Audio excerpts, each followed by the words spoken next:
Trenutno se nalazimo u Zermattu u Švicarskoj, tradicionalnoj bazi za ljetne pripreme hrvatske skijaške reprezentacije.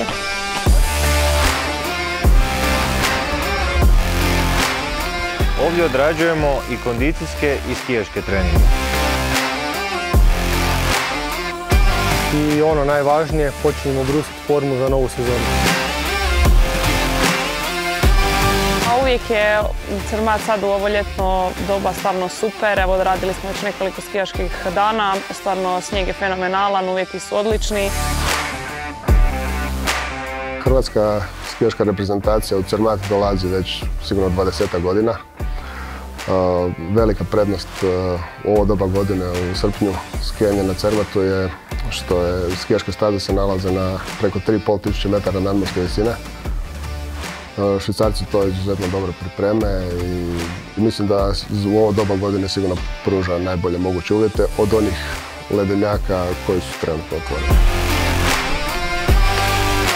Pokušavamo biti svi skupa jer koliko god je skijanje individualni sport, jako je bitno da smo kod tim na jednom mjestu, da se podržavaju, da se natjecatelji međusobno druže, da razmjenjuju iskustva, da zajedno treniraju.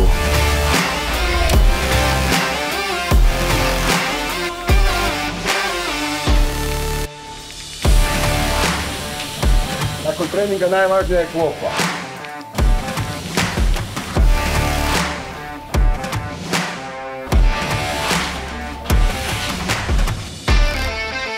Ova sezona je stvarno bila odlična i evo, drago mi je da sam završila također sezonu na nekom dosta visokom nivou.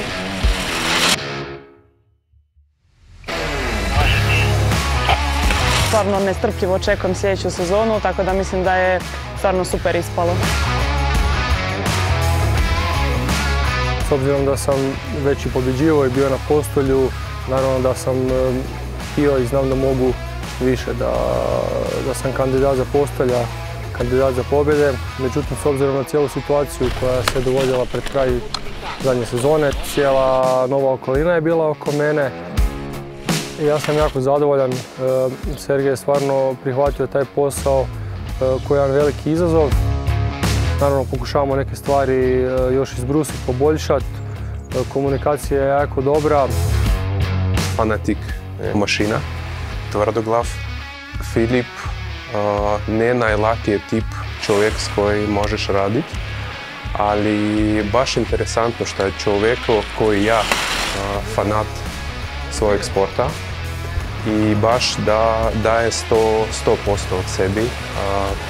Ja isto tako naviknuo da je, ako radim nešto, radim 100%.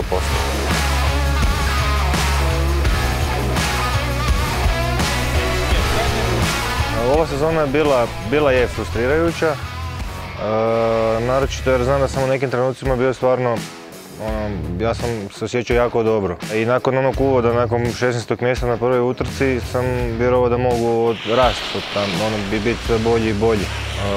Ali su se stvari malo krenule, otišlo u nekom drugom smjeru, haklanja i DNF-ova. Ja mislim da ja sigurno imam ono kaj je bitnije, a bitnije je da imaš skijanje, ne? Od bilo čega drugog, tako da to imam, s te strane sam u stvari zadovoljan. Vanjska skija, vanjska podjednost. Zrinka trenutno ima nekih zdravstvenih problema, operirala je slijepo crijevo.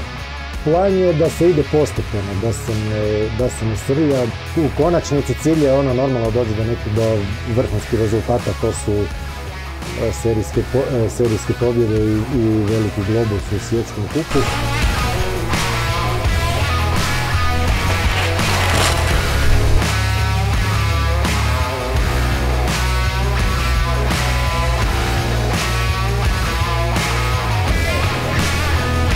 Vidimo se opet uskoro, bok.